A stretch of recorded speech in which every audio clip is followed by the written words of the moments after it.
Sir, I think it's a very interesting point you are making.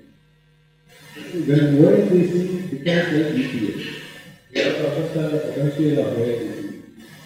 I will, in UPA, in 2014-15 when UPA was launched, the total number of credit card and debit card transactions in India in a month was about 300 million transactions. And the UPA was also 300 million transactions. Last month, the credit card debit card transaction is same at 300 million transactions. The number of UPA transactions is 7.5 billion transactions. So, UPA, today, for example, when you give credit card to a shop, they say if you pay cash, I will give you 2% discount. In many shops. Even though these are MasterCard and all discourage that practice, people who have, before accepting payment, when you ask for discount, they will ask, how are you going to pay? If you tell them, I will pay by cash, they will give you extra discount. Today, in Chennai, I am sure in Siliguri it is the same, this palm tree produce, fruit is 10 rupees. You can take that once and pay the palm guy by UPA. Right? That is the popularity. So the purpose of ONDC is every food cart vendor, every green vegetable vendor who is very small, they can all have their mobile phone, they can get the order, and the delivery can happen very cheap to you. Right? This is truly hyper-local. That means whatever Swiggy, Zomato or Amazon, Flipkart, Myntra, they are all charging for delivery. The delivery charge will come down by 1/4 to 1/5 because every shop in your neighborhood will be on ONDC and a lot of transaction will happen. But the good news is, even in America, 80% of retail volume today is physical. Less than 20% is online. That means, in India, given our population density and other things, maybe 85-90% of retail will remain physical. But if you don't go online, the guy who goes for 10% to online, he may go forever to some other vendor. Because even companies like Amazon and Reliance are opening physical stores. They have physical stores. So so for a small, for a local vendor, for an independent store owner, becoming omni-channel is a defense, it's a customer retention strategy. To retain your customers, you have to offer online as an option. For Amazons of the world, Swiggy of the world, going online is a customer acquisition strategy. Wherever they don't have office also, they can acquire customers. But you are in Siliguri market, you are in a particular area in Siliguri market, going online is a customer retention strategy for you. So you must invest to go online. That is the first point I want to make. So I hope that gives some perspective on why we must go online and how this cost will come down as ONDC becomes like UPI. So now I want to start on the topic for the day. So good evening to all, and I must thank you all once again because each one of you who are sitting here is making this meeting. Especially when we have only 40% attendance, your time and presence here is very valuable, and thank you for the same. And before me, Krish did a very engaging session. In the sense, he was showing a lot more energy and a lot more engagement with you all. So I don't want to bore you by giving a lecture here, right? Because then the momentum that Krish gave to this evening will be lost. So I will also try to keep it engaging to my skills. I can't be like a Krish. So I would like to start with a question. Right. So what is the opportunity you see in your business? Meaning, if we have to quantify the opportunity as I look to double my business in this much time. See, that's the best way to quantify the opportunity. Right? So if we say that, or my business will never double, it is going to go only downhill, right? That could be an answer, or I'll double every 3 years is also an answer, right? So if I quantify the opportunity like that, what would you say? It's a question to us. Yeah. From 2017 onwards, the business growth is almost in a standstill. Rather, it will be better to say that downward trend is there. All the unit are, and most of the unit are suffering a lot with the slower down of the business. We are facing a great slower down from 2017 onward to 2022 December, or maybe in end of the November. And as per our statistics, it had found that almost 50% of the unit are in loss, 30% unit are in no loss, no profit, and the 20% unit are in a profit mode. This is the actual figure I had opened up in front of you, as because we have got the certain survey we have made. Thank you, sir. I understand.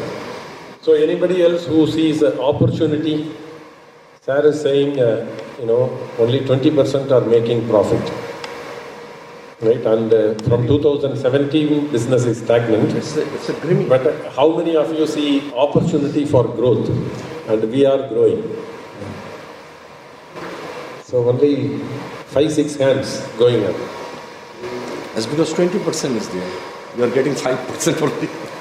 Okay. But in the last 5 years, right, if you look at, definitely there is a growth in the GDP of the country. Right? Probably if you compare 2017 GDP to today's GDP, there is a growth, and the overall growth would be about 30%, 35%. If you compound all the yearly GDP growth. And the second thing is, we see consumption. In fact, since prices are going up a lot over the last 6 months, 9 months, many of our customers are asking, or saying, we don't know whether the monetary growth is coming, because of the price increases, or is it because of consumption increase, meaning I'm also selling increased quantity. So, with many of our customers, we did one quick survey. And what we found is, there is a good, very good consumption growth also. Meaning not all the growth is coming because of only price increase. There is a lot of growth coming because of the volume increase. The quantity of product that are being sold is increasing. So in our view, we see, because when we deal with businessmen also, I can say about 25% of our revenue comes from our existing customer expanding the business. That means whether they are in restaurant business, whether they are in supermarket business, whether they are in garment business, whether they are in fashion jewelry business, people are expanding. Right? And many of these people, our typical customer base is not a well-funded or venture-funded startup. It is people who use their own money to, their business-generated money to invest in the growth. So that means people are able to, use the money generated in the business to grow their business. So when we analyze how is it possible, because in the same market, we also see some of the people struggling, we see some of the people growing. So today, what is the difference between people who are struggling and people who are growing? Because, we can offer any product, we can offer any service. The difference, as the country is digitizing, earlier the relationship between a customer and a producer is a transactional relationship. That means the focus is on the product and the price. I want this product, what is the price? I take that product. But with the digital, it is becoming an experiential relationship. Meaning we go somewhere because our experience is better. We do something because our experience is better. Right? With the digital, why did UPI adoption increase so much? Because you almost have to do nothing to make a payment, right? You open the Paytm or GPay or PhonePe app, you point at a QR code, you enter the amount and give your UPI PIN and the transaction is done. Right? It's a no-brainer. Right? So, anything, growth is a function of experience today. In fact, one question that I am very fond of asking a lot of the business owners, and I ask myself every day about our businesses. I have ran businesses when we have to file the Tamil Nadu state government, the TNGST they used to call it, Tamil Nadu government state tax. And then I was running a business when Tamil Nadu government had a value added tax, VAT. And then we are running the business when there is GST. Right? With TNGST, we have to, take printout, go to the tax officer, file it, stand in the queue and things like that. With the Tamil Nadu VAT also, we have to do that in paper. We also have to take a CD, go there and give it to them. With the GST, all the work that government officers have to do, we are doing. We are opening the portal, we are filling everything. So government does not have to do data entry, government does not have to do anything. I have to file my own return. Look at the experience, how much time has been saved. I do it at my own convenience. Most of the months, even though I tell my accountant to finish all the work during working days and working hours, invariably he will do the GST filing on a holiday only. Right? So he can choose the time and space, how he wants to engage with the government, rather than, going when their office is open during the prime business hours of the office. Okay? So government has increased the experience so much. You look at a bank. Probably, how many of you have visited a bank branch for doing any banking transaction in the last 5 years? So there are two people. So I want to talk to you to understand why you are visiting a branch, unless you are working in a bank.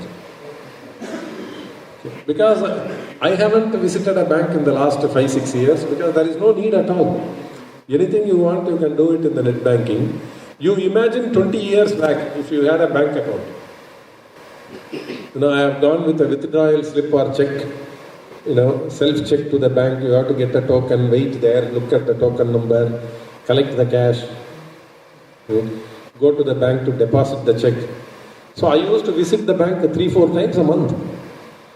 And today, I don't even know where the bank is, honestly. I don't know, once in a while the bank, somebody will call and say, I am your relationship manager. And the next time somebody else will call and say, I am your relationship manager. So I have never had a reason to know who my relationship manager and call him. Right? So look at that banking experience. Banks are growing.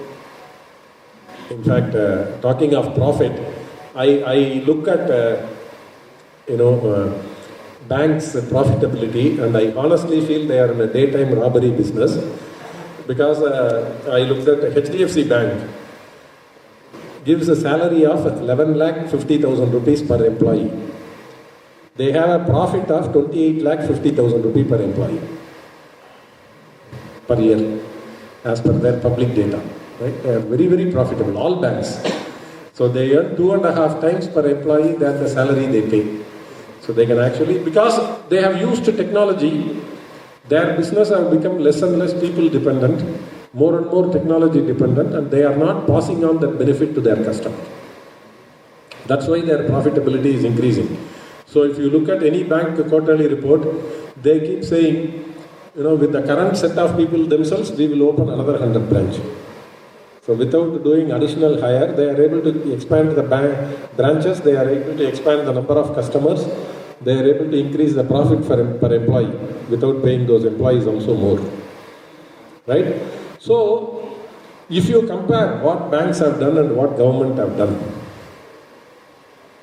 and 10 years back, how your customers and your employees used to engage with your business, today how are they engaging? What is their experience? We will actually know, how much technology adoption we didn't do. Right? So the right way for us to look at it is, compare our experience with bank, compare our experience with government. Whatever government service we use, whatever banking service we use. And look at how we have given experience to our customers. What have we done? So in my opinion, if we change that experience,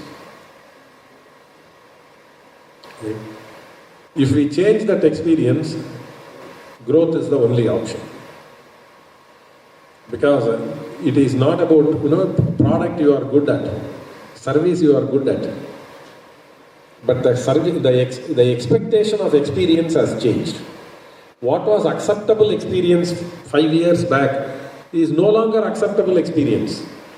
For example, I go to a restaurant, in 2-3 minutes the waiter will come and give me the menu card. Was an acceptable experience pre-pandemic.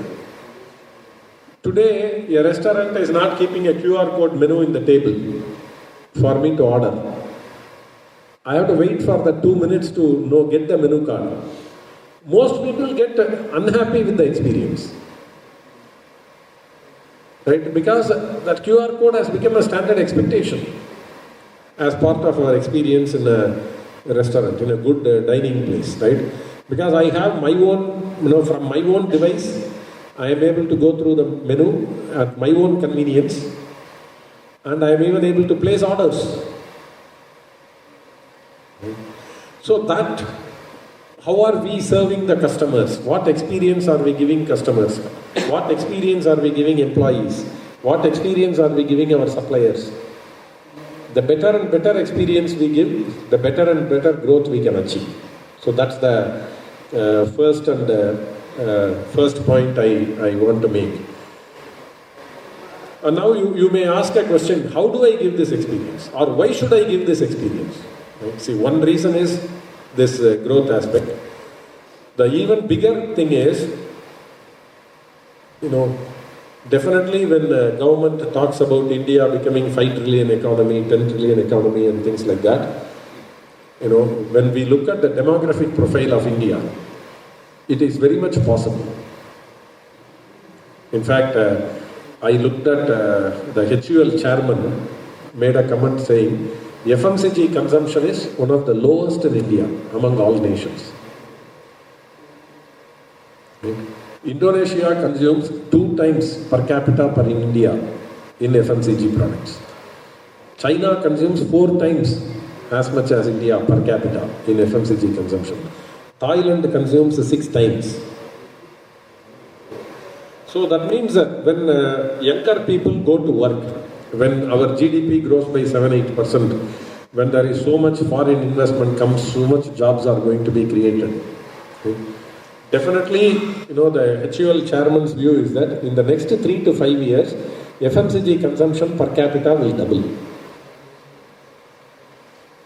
It's not only FMCG consumption. Look at the restaurant. For example, in Chennai, our office used to be in an area that was just on the outer edge of Chennai.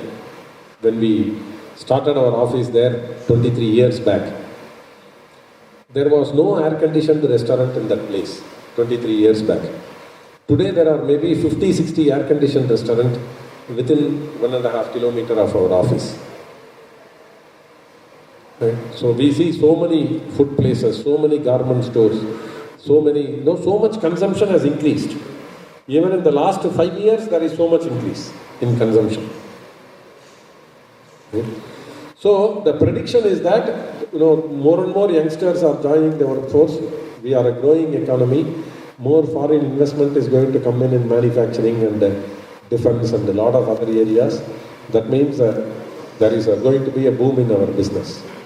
But to attract employees, we have to give experience. To retain and attract customers, we have to give experience. It's all about experience. It's an experiential economy. Okay. So that growth and opportunity is going to be there in the market. We have to deploy the technology. Now, if you say, okay, I have decided to give that experience, how do I go about it? If that is the question, in my opinion, it is a 5-step process. So, there are 5 things we have to do. So, the first and foremost is the customer journey. That means, how is the customer engaging with our business?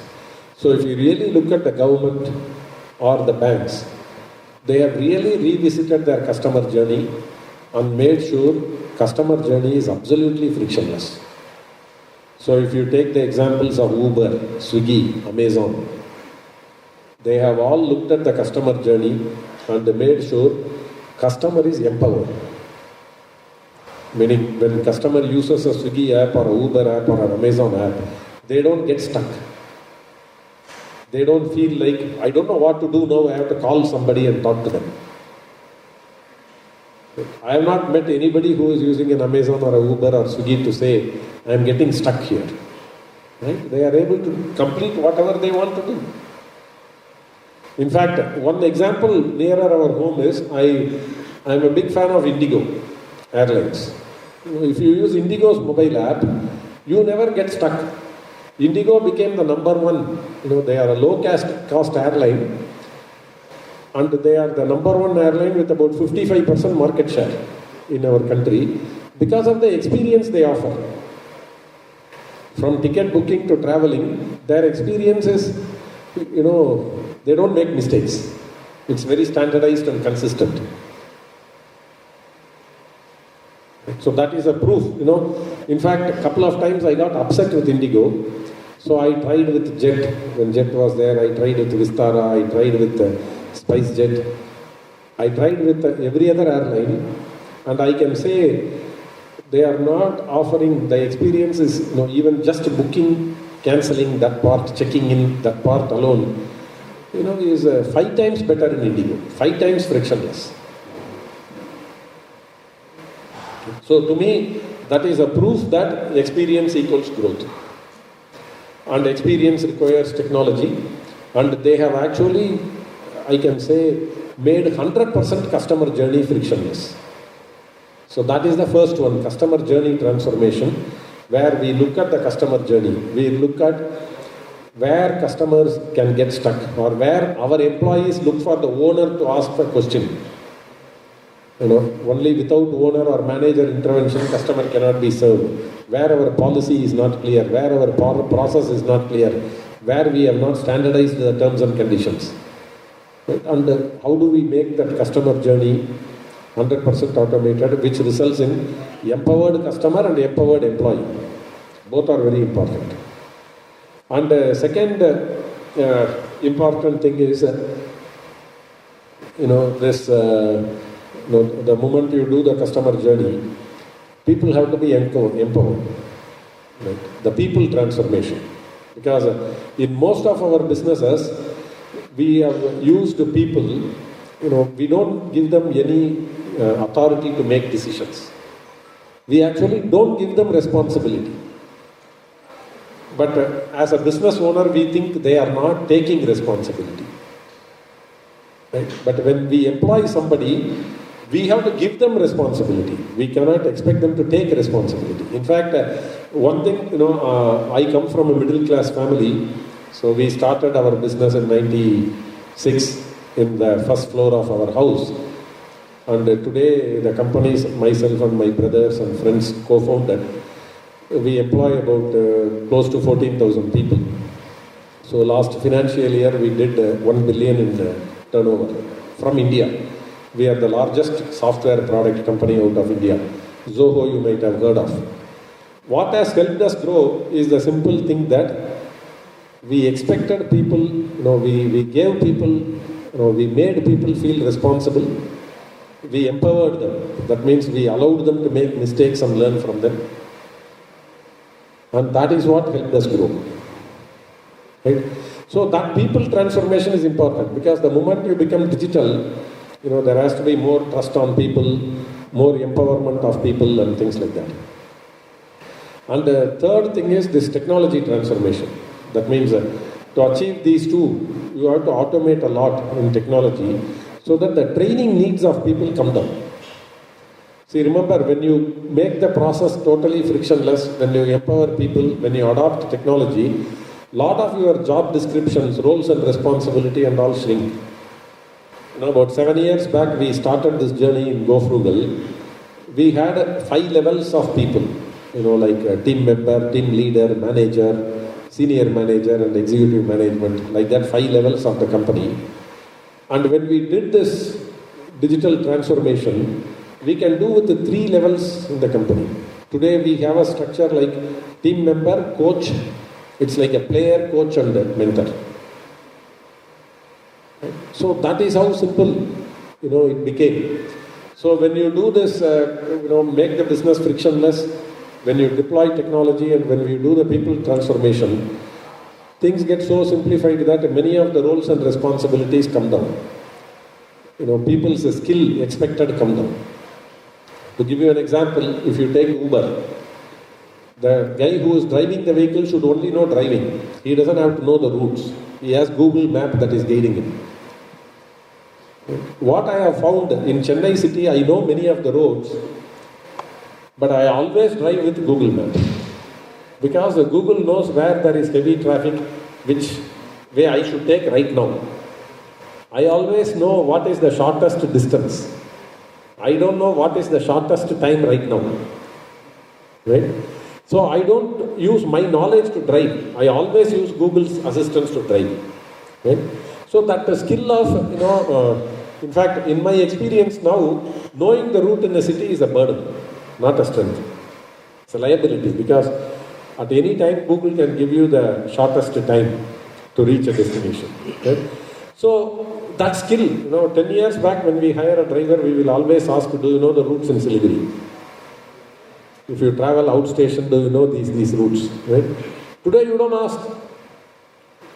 The person knows driving, he has a valid driving license without any, accident record and without any criminal record, you can employ them and they can actually, they don't have to know the routes. So that thing happens when you do these things and when you do the technology transformation. And when you do the technology transformation, you also become omni-channel. You become digital. That means and you can invest in marketing. Newer sources of expense show up. That is when you have to do this business model transformation. See, one thing most of us don't do is, our business model is cast in stone. We keep doing the same thing over and over again. But when we sell through Amazon, when we sell through Swiggy, or when we deliver through Dunzo, and when we deliver our own, incremental cost or newer cost add up. So we have to review our business model every quarter. We have to look at revenue share from every channel and which channel is growing. Now we have to do that business model transformation. And finally the culture transformation. In my opinion, many of is our relationship with customers, with employees, everybody is built on trust and respect. Right? So that that is very important to even give them responsibility and make them accountable. When they make mistake, do we give them that time and space to learn? These are all very important. So we do the culture transformation. So if we are able to do these 5 transformations in our business, we can become like offer technology and experience like even our government does, or banks do, or Uber, Ola, Amazon, and Swiggy, Zomato, all of them do. and there is a huge business waiting, a business opportunity waiting in front of us. So I believe, the most important thing is technology is very democratic today. So we can say when Amazon got started, technology was very expensive. Only Amazon can afford it. Today, all the technologies, in fact, today we have next to 2 sessions. One is using artificial intelligence and machine learning to do autonomous purchasing. So you don't have to have human beings making purchase decisions. The software will automatically raise POs to the right supplier for the right quantity to minimize your investment and maximize your profit. That will be given as an experience. And we also have a CRM, customer relationship management. So these technologies are all democratic. And the good news is technologies like this, help people. They help people at the bottom of the pyramid a lot more. The MSMEs a lot more than the Reliances and Amazons. We have seen which kind of people benefited the most from using smartphone. It is what we call a solopreneur. Somebody who is having, he's alone, like a real estate broker, and people like them benefited the most. They can do a lot more business. They can be a lot more connected. Okay? Same is true as these technologies are democratized. Smaller businesses stand to gain more. And India has always been, in pioneer. Like UPI is a, public goods model technology for the world. Same way, ONDC is becoming one. So with these kind of technologies coming, I think the smaller businesses have a great opportunity. So I request you all to give a lot more importance to technology and the investments you make in technology, because if you start making right investment in technology, you can create at least 100 large technology companies in India. Because the problem in our country is, on one side we have a lot of engineers, on another side we have businesses that are not adopting technology. But if all the businesses start adopting technology, there will be a lot more jobs for engineers and our economy will grow faster. So that is a request I have, and thank you again for staying and listening to me patiently. All the very best. Thank you. Enjoy your evening.